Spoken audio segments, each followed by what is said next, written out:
to episode 20 of Can We Still Be Friends, a podcast that tests the limits of the friendship between two people who mistake movie taste for personal morality. I am Nate Goss, here with Ryan Ebling. With the Oscars coming up and Richard Linklater's movie Boyhood a strong contender for Best Picture and Linklater himself in the lead for the Best Director prize, we decided to go back to where it all began for him, his 1991 breakout feature, Slacker. It was made for a mere $23,000, and the movie grossed about $1.3 million at the box office. But as is the story with many revered movies, its legacy grew as more and more people saw the movie and discovered the budding genius of Richard Linklater. And Roger Ebert at the time wisely noted that the appeal of Slacker is almost impossible to describe, even though the method of Linklater was clear as day, that is, to show a certain strata of campus life at the present time, which was the late 80s, early 90s. He also praised the techniques borrowed from surrealist filmmakers such as Luis Buñuel. It was an important introduction to a filmmaker who has since proven his mettle over the last 24 years. But how has Slacker aged? Does its brilliance still hold up? Or is it little more than a snapshot of its time, which appeal is lost on those who don't remember Bush-era college ennui? Which Bush? Just keep listening.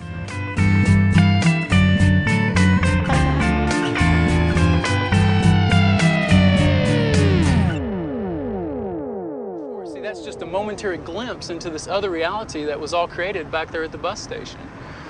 You know, shoot. And then, I could have a dream from that reality into this one. That, like, this is my dream from that reality, Of course, that's kind of like that dream I just, had on the bus, the whole cycle type of thing. Man, shit, I should have stayed at the bus station. All right, so that was the character should have stayed at the bus station, as credited in the movie we're going to be discussing today.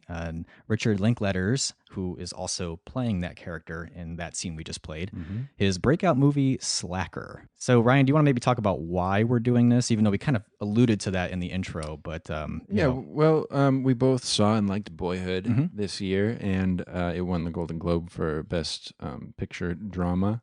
And it's a front runner, although people are saying Birdman is taking a little bit of the momentum away. Is that after the SAG Awards? It kind of ran away with those, right? Yeah. Yeah. But in my opinion, Boyhood should win above Birdman. But that's neither here nor there. Anyway, did you see Birdman? I did, yeah. Okay, I did not, so I can't speak one way or the other. Sure. But I can. You liked Boyhood enough, right? Oh yeah. I would. Let's just put it this way: I would be really pleased to see Boyhood win Best Picture. I would too. And so I haven't seen Slacker in a while. Nate, no, you've never seen Slacker, right? No, I haven't. But we have both seen a lot of Richard Linklater films, and there are a lot of them. So we thought it would be good to kind of go back to where Linklater got his start. And for me, rewatch it. It's been a long time. And for you, see it for the first time and just explore a little bit of Linklater's past. What was it about Slacker, I guess, that put him on the map? Really? Right, exactly. So I'll talk about the first time I saw it, which is going to be brief. I just kind of saw it, I think I was in college, saw it because it was one of those movies that everybody said you should see. You have to see this one. People praised it. Looking back at my Netflix rating, I gave it 5 stars. Whether or not I actually... This was back in the DVD era of Netflix. It was. So you had to actually send out for this movie. Yeah, well, I mean, they sent it to me. It wasn't like I had to fill out a postcard and You had to bump it up to the top of that queue, is what I mean. I did. Yeah. So at the time, I apparently really liked it. But truth be told, I don't remember all that much about Slacker. I remember it being a lot like Waking Life, which I had seen when that came out, when it was a new release. In high school, I saw Waking Life. But you saw Waking Life before Slacker then? Yeah. And I don't know if that 5-star review is, I felt like I should rate it 5 stars, or if I really did. Honestly, I have a hard time remembering. Yeah. And then when you say 5-star review, is that what you rated it on Netflix? On Netflix, okay. Which would have been like right after I saw it. So, yeah. That's a terrible, almost not worth mentioning story of when I first saw Slacker. I remember seeing it, and I remember parts of it, and thinking it was, it was an odd movie. Yeah. To be sure. Did you watch it alone? Yes. Okay. I did.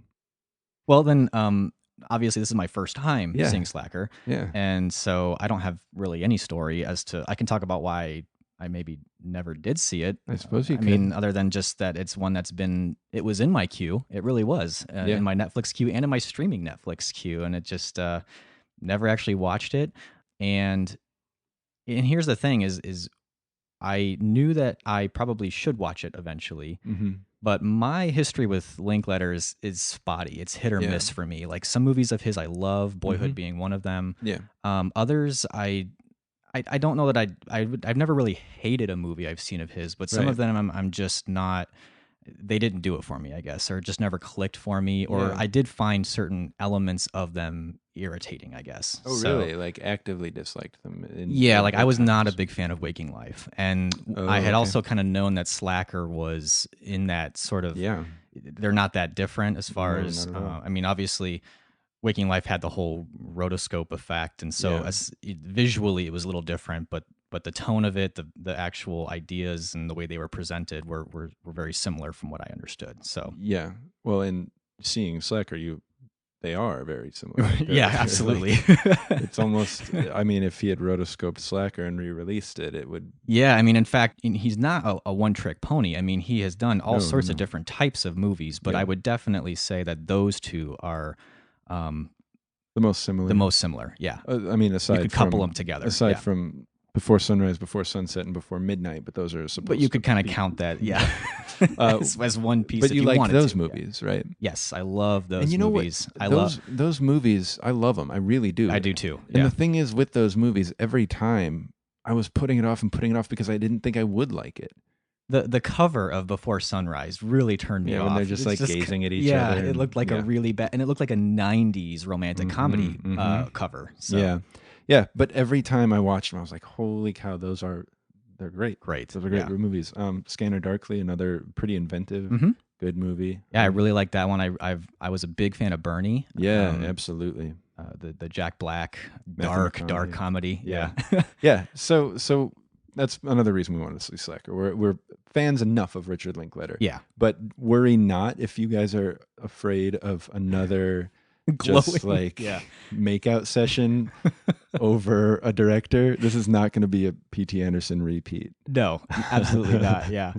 Although I did realize after we had chosen Slacker that we basically are just copying Mark Maron because that week that week he did Linklater the next interview after his P.T. Anderson one, and it's another good interview. So I would definitely recommend that. I didn't hear it, but I'm sorry.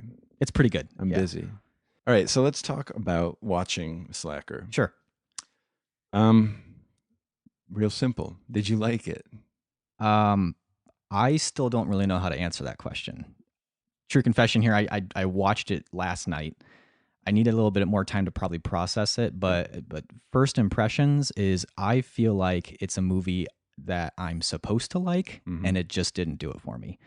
I definitely want to talk about why it isn't. Maybe because even I don't know how you felt this time around, but you at least at one point did love this movie, so you should be able to enlighten me about what you really liked about this. But we can get into more of the details later. But ultimately, I feel like this is a movie that I can appreciate for what it's doing. I like the idea of, even as far as like Linklater's, I guess you could call it kind of punk attitude to film of just sort of like, I don't have much of a budget, but I'm just gonna do it. I'm gonna make a movie, and I love everything about that mentality, about that attitude. I love the idea, and it's only grown since then just because of digital, digital cameras and movies are more affordable to make now. If you really want to go out and just do it, you just do it. So I'm glad that Slacker kind of paved the way for that, and really made it look like you could do this if you wanted to, if you really had the dedication, and not in an amateur sort of sense of like, anybody can go out there and make a movie. It looks like something anybody could have made, but more of like if you have enough passion and you have enough talent behind that you can make a decent movie for not a lot of money.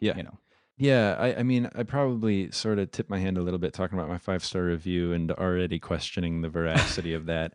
I'm with you. I feel like it's a movie that you're supposed to like, and there are definitely things about it that I did like, and I do like. Holistically, things about it, like that, like you said, the concept of that sort of guerrilla filming, just like go out and make your movie with whoever.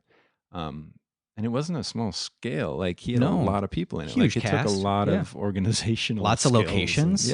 But aside from that, there might be scenes in it that I liked. But overall, it's one of those movies that I wish I could have been there. I wish I could have, been at the festivals in 91. In Austin, you mean? Yeah, or wherever, and just seen it for that first time, and seen it only knowing what they knew in 1991. Yeah. Because it's a thing that's been that was on the kind of the cusp of that first influx of indie movies after Sex, Lies, and Videotape, which was another Texas movie, and Wes Anderson came from Texas too. What was happening in Texas in the late 80s, early Something 90s in the water. for filmmaking? But I just really wish that I could have had that context for it, and rather than the legacy that came after it, and then watching it in light of all that. I don't. Yeah, I know what you mean. Feels. I feel bad saying it feels fairly unremarkable now. Yeah, but I also don't know that. I can't speak authoritatively on how I would feel if I had been part of that moment watching the movie. Obviously, but I can't either. But I question whether I would even have liked it then. I don't know. So when I put out on Facebook and Twitter that you could watch Slacker for free online, it was brought to my attention through a blog post on the Open Culture blog. And it was a piece just written, it's a short piece by Colin Marshall, just talking about what the movie meant to him as sort of like your classic typical Gen X movie. But he also, he talked about the 90s as being that time for these sort of what he called fresh-faced auteurs. And he put in that camp Tarantino with Reservoir Dogs, Kevin Smith with Clerks, although from my understanding, Linklater actually was more of an inspiration to Kevin Smith. And then he also mentioned Sex, Lies, and Videotape, and he put Slacker in that camp and maybe even at the top of that list. Really? And I don't think, just going off of my initial response to Reservoir Dogs when I first watched it, even Clerks to a degree, although that's another one I feel like I was supposed to like, and I just didn't like it all that much. I don't dig Clerks. I'm not a huge Kevin Smith fan. Yeah. Well, maybe we should talk about that though, because I feel like what I don't like about Kevin Smith is part of what I didn't really like about Slacker. Yeah. Which is when you have someone who is the full package, the writer, the director, someone who's the actor, putting the whole thing together. And we just talked about P.T. Anderson and talked about how much we loved him. So I'm not knocking. And Tarantino is another one. In our Tarantino episode, we talked a lot about praising him and his work. That's actually another interesting connection. You've got Tarantino, Linklater, Smith, and then a few years later, Steven Soderbergh even, all acting in their movies too. Yeah. I don't know. Giving themselves some pretty, aside from Kevin Smith, who doesn't speak, giving themselves some pretty lengthy speeches and sort of philosophize. But here's the thing: is the problem I have with a movie like Clerks and Slacker is exactly what probably a lot of people love about the movie, which is that there's not really a plot. It just kind of moves through, and so much of it's just about the dialogue and the characters and the ideas that they bring forward. Yeah. And that's just what you're supposed to kind of get out of it. But when they're all coming from one person who's written this thing and he's also directing it, I just kind of feel like every character isn't really fully fleshed out. They're more just like a version of Richard Linklater. You know what I mean? And same with Kevin Smith. Whereas I don't get that feeling when I watch a P.T. Anderson movie or a Wes Anderson movie or a Tarantino movie, where I feel like they really are painting these characters that are nothing like them, that are just supposed to, the characters are there to bring forth the ideas, but the ideas actually come through things like the plot and the way the movie unfolds, by the way the characters interact with one another. But in these movies, I just feel like these could have been stage plays. Like you could have just had Richard Linklater up there. Like a one-man show. Yeah, or like Kevin Smith, and it just doesn't hold me for that long. Yeah. And I don't feel like the characters, you never get to know them well enough to have them really hold me either. You know? Right. Yeah, and I wonder what the appeal was at the time, like what was happening, because I kind of vacillate between being impressed that he can write a movie of all monologues. Yeah, and the dialogue's not bad. That's the thing; like it's very well good, written, actually. Yeah, and there are scenes, like a lot of it's compelling. Like I was never bored, but I was never fully invested either. And there were, which makes me, I had to kind of ask the question: so what did I love so much about the same idea with Ethan Hawke and Julie Delpy? And that's the thing. That's what we're saying, is that they were characters. They were characters, and it was a love story that connected you the whole time. Now, whatever, and what was always interesting about that is the angle Linklater was taking with love. And I kind of felt like with Slacker, I'm like, there's a lot of interesting ideas and dialogue in here, but to what purpose? Yeah. And that's probably the point. And Yeah. I guess I just don't hang with that. Yeah, I mean, it is called Slacker. It's not called like The Greatest Generation. It's Right. like I think he's saying, yeah, there's a lot of just pointless talk out there, and we can maybe talk about this more too because. But there's a lot of pointless talk in like Tarantino. Yeah, like, he can but- make a right, conversation his- about Madonna. You know, like Yeah. there's another conversation about Madonna and Reservoir Dogs that just held my attention so much more, and actually just was a matter of building. It was character development. Yeah, it you know? was. Yeah, everybody contributed to that conversation in a way that you understood the characters a lot more at Yeah. the end of that inane conversation. Yeah. The funny thing is, these aren't just like soliloquies. They're monologues to a person who's listening always. Nobody's ever just talking alone on screen. Somebody's always listening. Yeah. Even if that person never talks Mhm. back to them. So I haven't fully developed this thought, but I wonder what the point of that was. Why not? I'm not questioning his decision. I'm just saying, what do you think he might have been trying to do by making, sometimes taking a character who had been the talker in the previous scene and making them nothing but the listener in the next scene. Right. And you've got the character, I think his name is like, we've been in space since 1950s or something. Oh yeah, and that's a great character. It I is, really and like that's that a really character. good. Yeah. That's a great scene. You know, it's a covert operation between the United States government and the Soviet Union. It's been going on for over 30 years. We've been on the moon since the 50s. You want to know how we got there, right? I'll tell you. Anti-grav drive. Anti-gravity technology. We stole it from the Nazis after the end of World War II. It's perfectly obvious. I was watching this Late Late Show. A lot of truth in the Late Late Show. They slip it through there. And the guy he's talking to only says a few things, and every time he says something, I keep thinking it's going to be something that the guy is going to like latch onto. Like he says the date of some.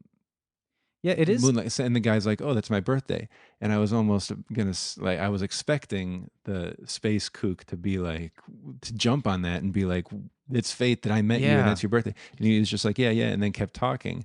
It is Almost true like- that almost everybody in the film kind of talks over or past each other.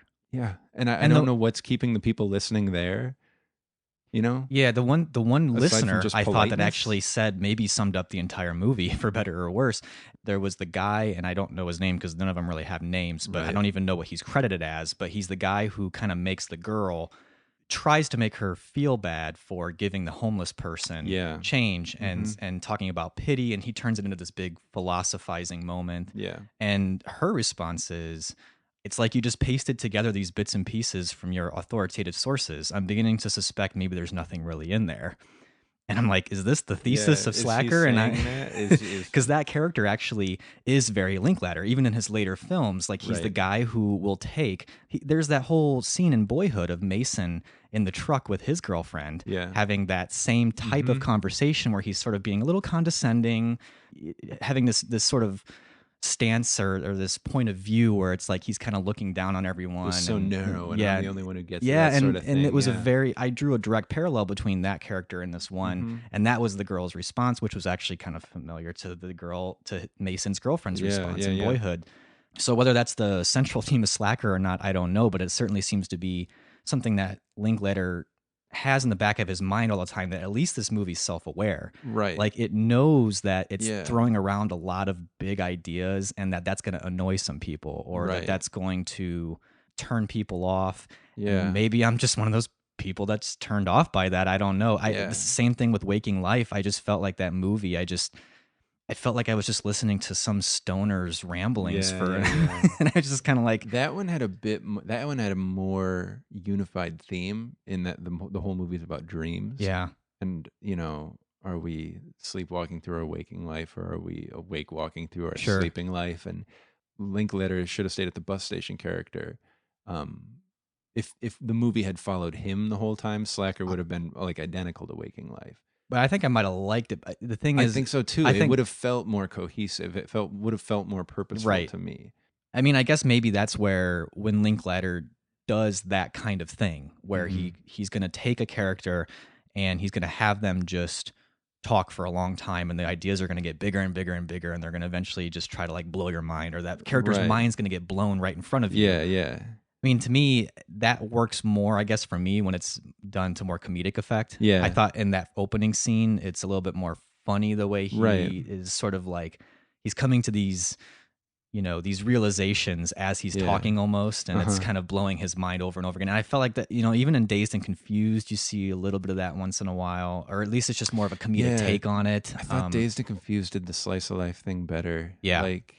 But again, it just had more of a plot. It had more of a purpose to it, which is maybe what I'm looking for in Yeah. Slacker. And whether or not it's, I still, like you said, I need more time to think about it, but I feel like we're going to be kind of sorting through our thoughts here on the podcast. True, because I don't want to cut you off, but I also No. don't want to give off the impression that I hated this movie. Right. I mean, Yeah, we're sorting through it right now. I don't know if I like the movie more for not being more overt in everything, more overt in its absurdism, more overt in its comedy, more whether it were clearer on how we're supposed to feel about the people who are speaking. Are we supposed to be pitying them? Are we supposed to be kind of rolling our eyes at them? Are we supposed to be taking them seriously? Like, he doesn't really tell us. And I Right. think because he puts those silent listeners in, these people who are politely making eye contact and nodding and acting like they're hearing and listening, it makes it even more difficult to tell. That first scene, it's funny because the taxi driver never takes his eyes off the road. Yeah. He never nods. and he never does even makes any anything. reaction to Right. it. Yeah. So that when you're like, okay, this is supposed to be funny. This guy's just kind of talking and he doesn't know what he's saying, really. But then you've got the scene after the woman gets hit of the Yeah. jogger who won't stop jogging and keeps running circles, telling him, and he just walks away. And then the guy pulls up and like tries to ask her out and doesn't have time. Like, it's Yeah, and funny it's and absurd. But I also felt like in that scene, it's almost like Linklater was trying to make some kind of statement about, Yeah. urban life and Right. and how calloused we can be to humanity. Yeah. Yeah, And maybe I'm reading too much into that, but I felt like by having that many people from that many different walks of life just kind of pass over that, and then it immediately goes into the son of the the son woman who had killed her. yeah, who obviously is a very calloused and numb individual, and then that's kind of where I kind of lost it because I didn't feel like his performance was all that great. No, that's another thing. Like, And some of them fell flat, and some it's of them another were really thing good. that I Yeah. don't know if I admire it or if it suffered for it. I like that he uses real people. Mhm.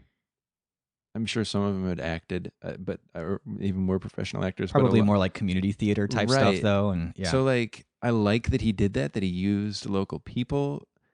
But then I'm like, yeah, there's certain scenes that just don't work because the person is not selling Not it, pulling it well off, enough. yeah. And you're right. That guy didn't have much, and it wasn't great what he was doing. I mean, he was on the phone. Like, Hello?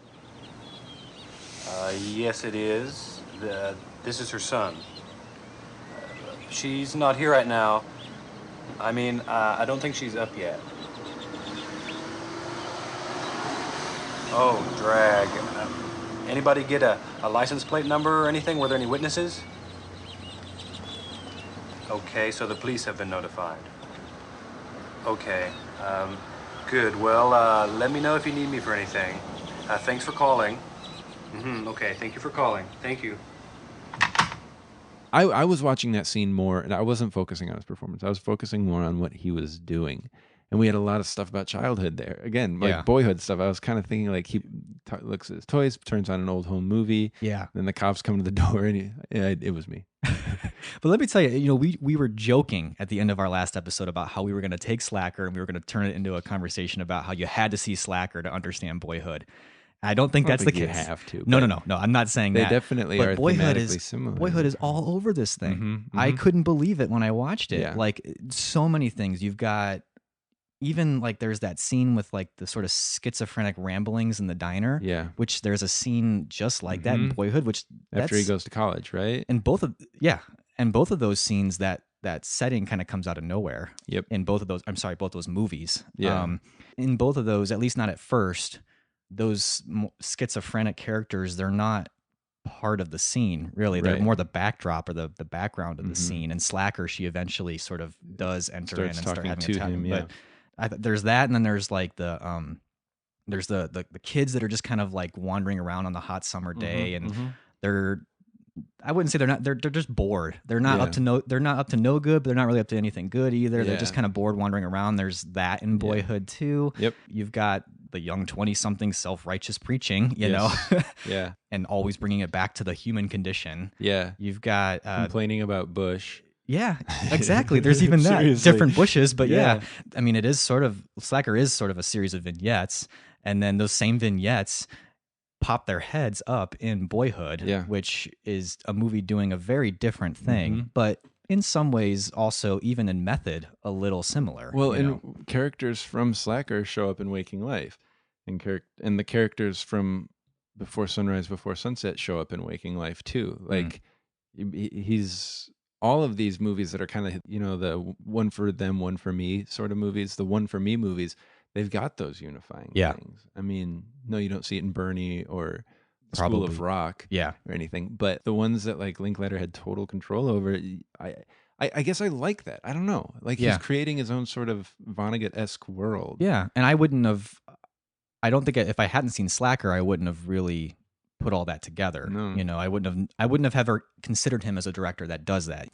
That's cool. Like that's yeah, cool yeah, yeah. for Richard Linklater. And I also you don't thought need it for every movie, but like even in Slacker, there's the final scene, which is the more handy cam. What's it called? A pixel cam or something that they're taking around. Yeah. Like the whole feel of the movie shifts to all of a sudden it being just someone holding a camera. Yeah. Well, it went from being like a polished movie to being somebody running around with a camera. Right. Like a character in the movie running around with a camera. And then I love that ending though in Slacker. It is. Yeah, I like it too.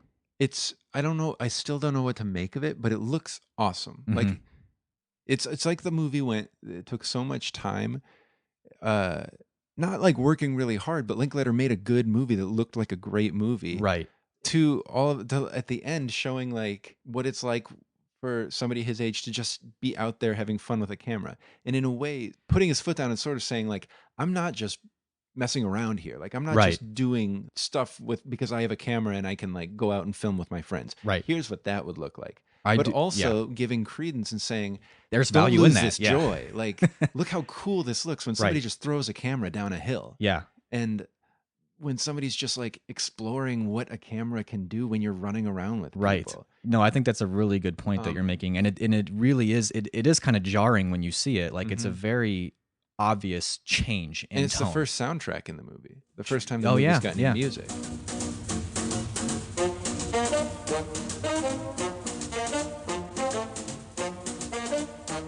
And it's just like this really fun, boisterous, like really energetic, almost like, I don't know, I'm putting this together as I say it, almost like acknowledging, but not just acknowledging the hard work that he put into writing and directing and filming and, you know, polishing this movie, but also sort of almost commenting on the pointlessness of the speeches that came before. It's like, now that the talking is done, we can get to like the joy of art. And now like, here's where this trajectory should go. Abandon it and get away from it and throw a camera down. Get out a hill. there and have some fun with the camera. I don't know if that's what he's doing, but that's what I kind of take away from it, is that like, not saying forget what happened before, but just like, that's not the point to what is happening here. And there's more, I think you're right though. I think there's more life to that last 5 minutes than there is to probably the entire movie. In fact, there was a piece of trivia on IMDb that said the average movie has 500 to 1,000 cuts in it. Slacker only has 163. And it says almost a third of them come from the last 5 minutes during that Super 8 film scene. So it's like Linklater made a very conscious choice, actually. That camera really flows. There's a lot of longer takes. And maybe that is why some of the performances seem to feel a little flat. You know, a director that makes a decision that they'll just fix it in post will just edit the crap out of it. Kind of like I do for this podcast. But, but like, you know, probably it was a very conscious choice to have the shots be longer and to have the camera be more flowy so that that last 5 minutes really does have a completely different feel to it, to say something different. I will say, I was about ready to kind of write the movie off entirely until that end came, and I was like, whoa, this is different. I kind of like what this is doing, you know? Right. And it was a risky thing to take not seasoned actors and make them do long takes like that. And also, if I'm remembering correctly, just from what I've seen over the years, long takes weren't that common at that point in time. Like people didn't really do that walk and talk thing. Not in that kind of movie. Not in that kind of movie, and not for that length of time. You did have long takes before this, but not in that kind of movie, I don't think. I mean, you did have things like the really showy tracking shots, like the intro shot of Touch of Evil, the Charlton Heston, the Orson Welles movie starring Charlton Heston.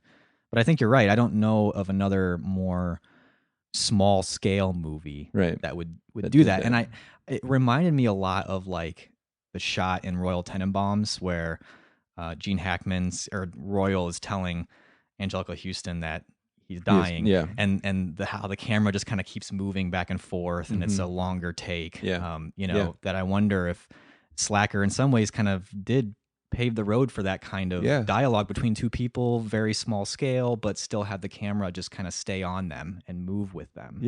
Yeah. Again, this is sort of half informed because I haven't researched, like looked into it, but I feel like it was anomalous at the time, like that just wasn't a common thing. Our film scholar listeners, please prove us wrong if we're saying anything wrong. So I think that might shed some light on why Slacker has endured. Like stylistically, it was unique at the time, important. So I actually wanted to ask, like, I always never know how to feel when I watch a movie that I know is important and it just doesn't do anything for me. How much credence do we give the importance of the movie over our initial viewing experience and what we actually feel about the film? Because so often the question is just, did you like that movie? Was it a good movie? I don't know. I really don't know how I feel about Slacker. I don't think I really liked it all that much, but I understand it was important. And but at the same time, like, it's like a movie, like, here's the obvious one, like Citizen Kane. I hear that a lot from people, like, did you like Citizen Kane? And I hear people say, well, I understand I understand how important it was, but for me, I genuinely just liked Citizen Kane. Like, if it had come out today, I would have loved Citizen Kane. And not a lot of people do feel that way. A lot of people think it's almost irrelevant to say whether you like it or not. Like, it's more, it becomes a conversation of like, do you like, asking if you like a certain vitamin or a protein? It's like, well, it doesn't matter. I need it. Like, I wouldn't be who I am without it. Film wouldn't be what it is without Citizen Kane. So so that's a really tough question. Would I like Slacker if I had never heard anything about its legacy or anything? I don't know, because I guess I don't know if I like it right now. I get it, its importance. I think it's not one that I will feel the need to see again. I don't. Yeah, but do you think if you watched it again, it would grow in your estimation? That's a good question. It might, because I feel it already growing in my mind. That, like, I'm just us talking through it, and and it's one of those movies that you'll mull over because it invites it. It is a mulling movie. The movie is mulling itself over, almost. So like, it's one that I'll be thinking about. Yeah, it really is what a lot of people just say it is, which is a great snapshot of the time in Austin in the early 90s. Yeah, and, well, yes, specifically Austin, and it's very, very regional. And I was going to say it's important to have that, but it's not the only.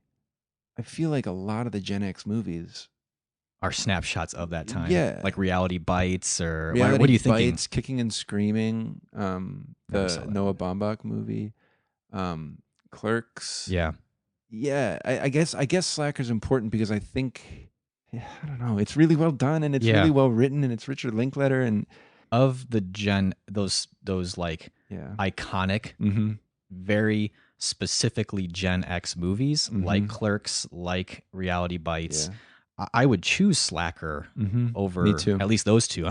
I'm drawing a blank on some of the other ones that are kind of that float around when you talk about Gen X movies. But also, Benny and June. Am I actually just saying that I don't think that Gen X movies hold up very well? Because I don't think they do. A lot of them don't. But is it one of those things where we're in that season of them not holding up well, and then the nostalgia will eventually kick in? I don't know. Because I remember in the 90s, you'd look back at 80s movies and you'd say, those don't hold up very well. And then you watch them again now and they're 80s movies, and they're of their time, but they're great. I don't know. I don't know how I feel about Maybe we Gen just X. need like 5 more years. Yeah. Oh, Son-in-Law. That would be one. Son-in-Law, yeah. Any Pauly Shore movie. Well, and that's, I don't know. I'm kind of going off on something here.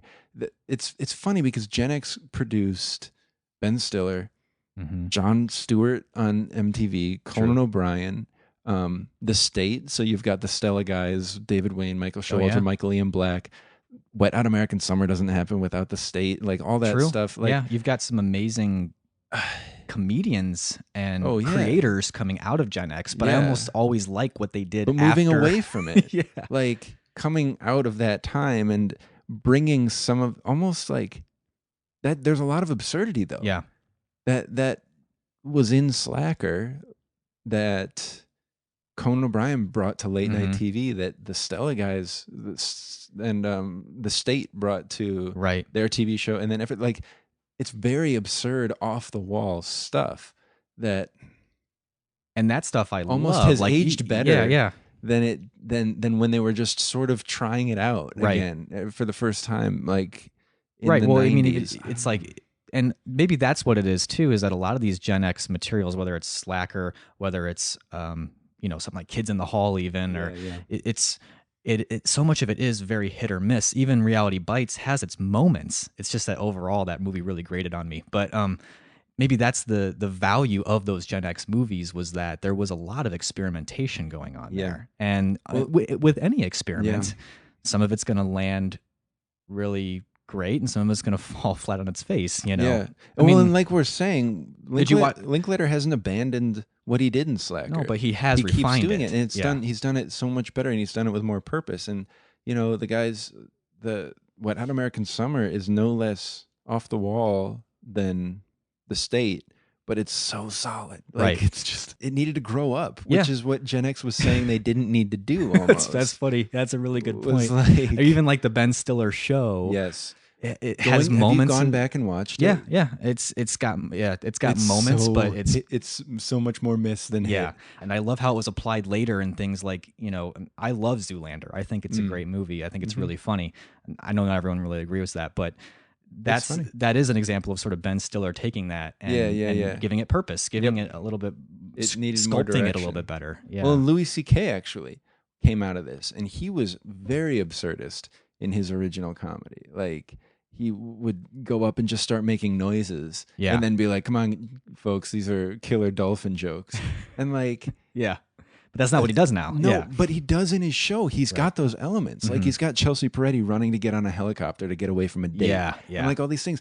It's just, I think I kind of hit on something that I like, is that, and it's funny to me because Gen X was arguing that they were fully formed as human beings, but really they weren't. Like, they needed to refine it, as we've seen with the comedians and artists who came out of that, who haven't changed what they're doing, but it all came back. Yeah, I don't know. So is that where we're landing on Slacker? That Slacker was a good snapshot of its time, but it needed a little bit more a little more experience. Yeah, but I don't know. But then where does that leave me? Because I can't just like a movie because it's a time capsule. I mean, that to me is, that's fine. I I'm don't not know. saying you have to like it. No, I know. But you can appreciate it, because it even in its youth and its misguidedness, it made an impact. Yeah. Not only on Richard Linklater's career, who took elements of it and used them to greater effect later, but also just as a part of that early indie film movement and the stylistic things that he added to movies. And maybe, I don't know about bringing back absurdism, but making some of those things legitimate and just doing them for the first time so that they became part of the mainstream and just added to that. And I've seen movies since then that like would take that sort of Slacker idea of like a movie doesn't have to rest on its plot. Like, you can just have people talking, and if that's interesting enough, it will hold you for an entire movie. Yeah. Like Coffee and Cigarettes is kind of like that too. Right. And that's a movie I really did like. That's very similar, but for some reason I just like that one better. Maybe if Slacker was in black and white. Maybe. If it was in black and white, I would have taken it more seriously, probably. Maybe, but Coffee and Cigarettes was written by an older, more seasoned director. Yes, yeah. And had actors in it. Like, right. And really the characters were different from each other. And I mean, I'm not saying Slacker did have a diverse. Not all really good actors. They were like musicians too, who played perfectly their parts cast. very well. Oh my gosh, yeah, so good. So I feel like we kind of come to I think a place where we're okay with Slacker. We're and fine. We're very much on the same page, I think. On this. No, I think so too. And where we are is pretty middle of the road. Like, yeah, we're happy that Slacker was a movie. Right. Not one of my Maybe favorites. we don't love it. It's fine. But was there anything that you loved or hated about the movie or really didn't like? Let's see. What did I? Well, we kind of talked about what we loved with I the guess so. With the last and some of pieces I really liked, and Right. there were some characters that I really did find charming and affable, and just that you'd love to just hang out with them for a little bit. Sure. You know, the one guy I didn't know what to make of, especially since I still, like I said, I feel like a lot of these characters are kind of proxies of Richard Linklater, and obviously this is a movie that came out before the war on terror really ramped up and before 9/11, but I don't think that they call him the anarchist character, The older guy, the stuff he says things like there was such a thing as belief put into action in those days, and he's kind of talking about somebody who assassinated the president, right? McKinley. He's talking about someone who assassinated McKinley, and then he talks about like something about blowing up a government building when they're outside. Mm-hmm. I've always dreamed of pulling a Guy Fawkes on the Texas legislature. Just blow the damn thing sky high. I've got maps in my room, and I'll do it someday. Texas, so full of these so-called modern-day libertarians with all their goddamn selfish individualism. Just the opposite of real anarchism. They don't give a damn about improving the world. But now, Charles Whitman, there was a man. 23 years this summer. This town has always had its share of crazies. I wouldn't want to live anywhere else. I mean, and the thing that's confusing about that character is this is a character I think you're supposed to like in the movie because, so? Well, maybe, but are you supposed to agree with him?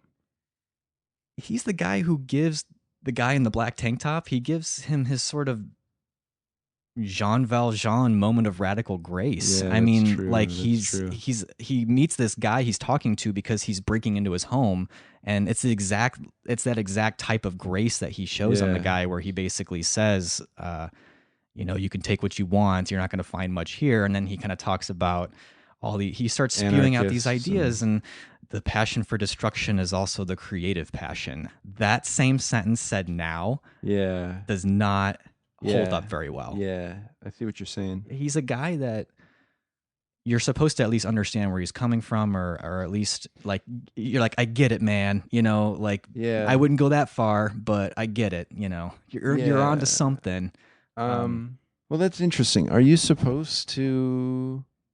Because you've got like the JFK conspiracy theorist. You've got he was a great character. I love that guy. Yeah, that guy was awesome. You've got the space conspiracy. So you think maybe he's just one of those too? Yeah, it is a movie of oddballs, as I think even the tagline or something said. But I don't think that you're supposed to. I don't know. That's what's so tough about the movie for me, is that I'm not sure how I'm supposed to feel about the people, or if there's any way that I'm supposed to feel. Like the girl who's got the Madonna pap smear that she's trying to sell. You're not supposed to think that she's doing the Lord's work. Like, no. And I think she's talking with as much sincerity for her voice as that guy's talking for his. So, and I kind of feel like if there's any theme to maybe pull from Slacker, it's that all of these people, there's something to love in them, I guess, that there's something worthy in all these people. And I would not disagree with that. That's not, I'm not going to say some people are worthless. Right. Yeah. And I don't know. I guess I'm mulling this over as I'm talking, but that one just really, I was like, I don't know what to make of this. And I also don't know if Linklater would have written this the same way if he was making the movie today. Probably not. But I also I keep going back to Linklater's speech in the beginning about all the possible stories and all the possible, like if Dorothy and the Scarecrow had gone any different way, we would have so many different movies. And I almost wonder if the way he is talking to these people who have these strong beliefs in these conspiracy theories that we might say aren't grounded in reality, if he's almost saying that these people are either, to be generous, tapping into an alternate reality where what they're saying is true, or if he's just pointing out that reality is so subjective, really, because you've got all these people who say these things that a majority of people would say that's not how it is, but they believe that this is. We've been on the moon since the 50s. We've been on Mars since the 60s. We've been like, this is true. This is what's happening, and it's actually like, and it's their reality. It's a fundamental piece of their reality. Yeah, like this is actually where a lot of things stem from. The JFK conspiracy theorist. This is his life. He's basically dedicating his life to this, and the same with the anarchist. Yeah, I mean his house is decorated with shrines to those people that he's talking about. So I guess maybe my issue isn't so much what he's saying; it's that Linklater is maybe not condemning him. No, I'm not saying he has to do that, but I am saying that he's maybe not giving full weight to the danger that sometimes these people can be. But he also nobody was giving them credence. Everybody was just like, I guess it goes back into that passive. People. I guess it goes back into that sort of passive listening, where I guess in that sense maybe we, as the viewer, are that guy in the black tank top, and it's kind of up to us to respond to it the way that we should. So is he saying that, like, I guess the possible two messages are that these people are casting pearls before swine by talking to these slackers who aren't listening and they're missing the wisdom of them, or these people are slackers because everything they've been hearing has been worthless. Yeah, well, so that's true too. They're just going to be floating through. You know, there are several places where you see a political sign or a political advertisement. Like Ron Paul. Yeah, and I actually wrote that in my notes. Like, there was a Ron Paul for president truck as somebody was saying the line, "How long are we going to keep this up?"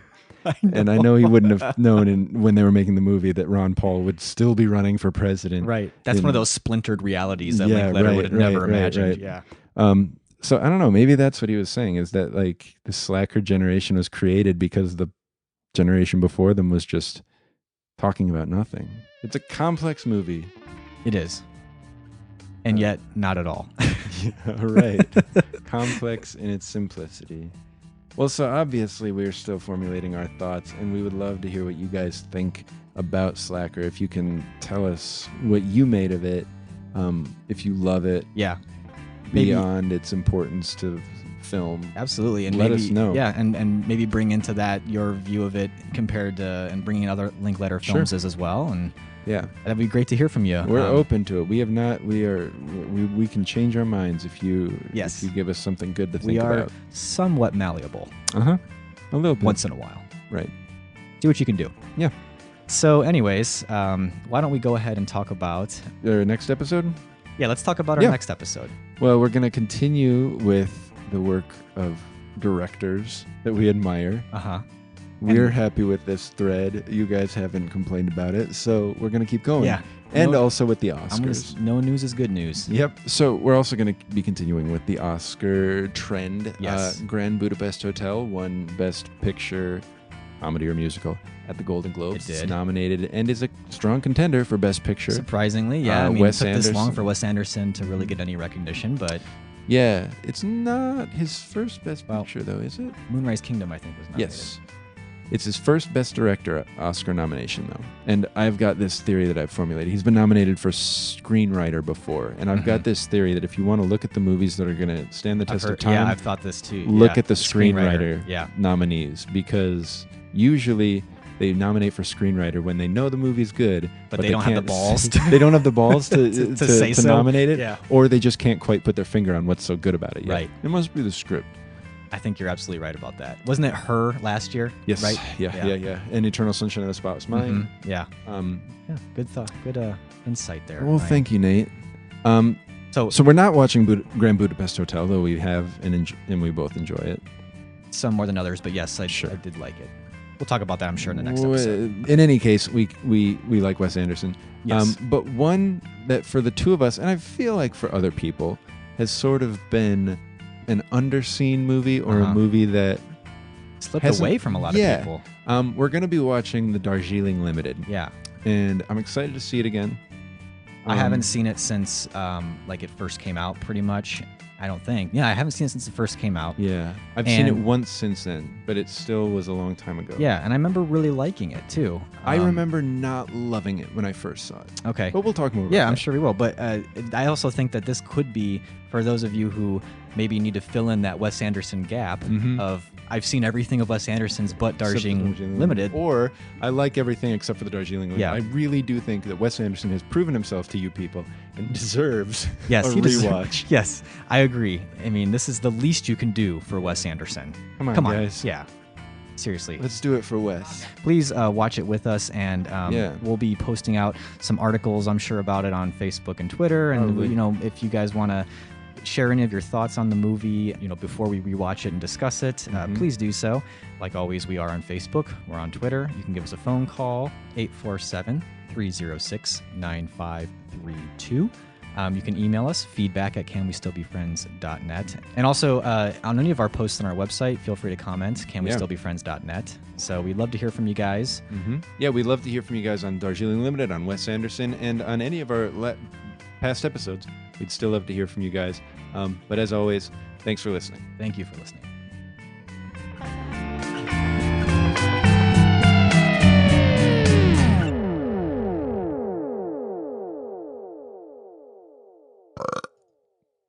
Keep that.